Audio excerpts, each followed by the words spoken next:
about to get underway. There have been protests for days, but will they interrupt the torch's progress? Meanwhile, in Beijing, China's appointed governor in Tibet has warned there will be severe punishment for anyone who disrupts the Olympic torch's journey on its way to Beijing. And separately in the Chinese capital, the president of the International Olympic Committee, Jacques Rogge, who said the torch protests damaged the Olympic brand, met the Chinese Prime Minister Wen Jiabao to discuss the implications.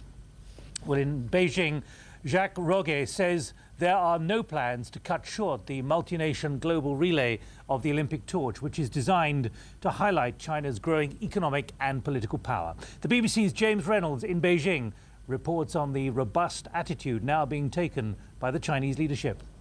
Free Tibet now! Free Tibet now! World media in Tibet! In San Francisco, the protesters are ready. The Olympic torch is coming. And these people will be there to meet it when it gets going. The demonstrators call on China to stop killing in Tibet. So they'll be interested to hear the words of this man, China's governor of Tibet. This morning here in Beijing, the governor insisted that Tibetans enjoy greater democracy than they've ever had before. But he balanced this with a warning. If there are any problems during the Olympic torch relay from Tibet to Mount Everest, if anyone dares to create any trouble, we will, without doubt, deal with those persons severely. We will not be merciful.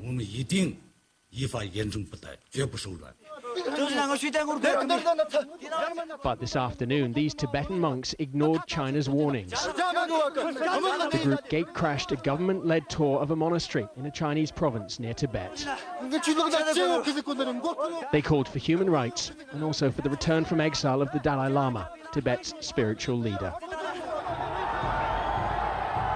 If the monks try to protest as the Olympic torch goes by, they may come up against the increasingly famous men in blue and white tracksuits. China calls them flame guardians. Sebastian Coe has called them thugs. Chinese Olympic officials have told the BBC that the men are cadets chosen from a People's Armed Police Academy. That's China's main internal security force. There are still 14 countries to go before the torch relay gets back here to China. Outside its borders, this country can't control what happens.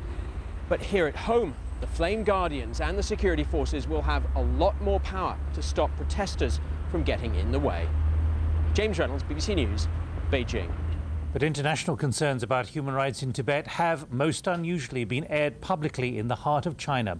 In Beijing, Australia's Prime Minister Kevin Rudd, a fluent Mandarin speaker from his time as a diplomat there, used a speech at Beijing University to make a strong warning statement that the world is watching on Tibet. 澳大利亚与大多数国家一样，承认中国对西藏的主权。可是我们也认为有必要承认，在西藏的确存在着重要人权的问题。在目前的状况下，澳大利亚人对西藏局面感到担忧。我们认为各方面需要避免暴力，并通过对话寻找解决的。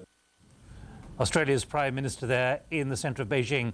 In about 25 minutes, the public anger in China at the international protests and how to read the secret deliberations of the Chinese Communist Party. The Chinese author and analyst Xin Ran will join me live. We'll also be going live to San Francisco for the progress there of the torch or not. In the last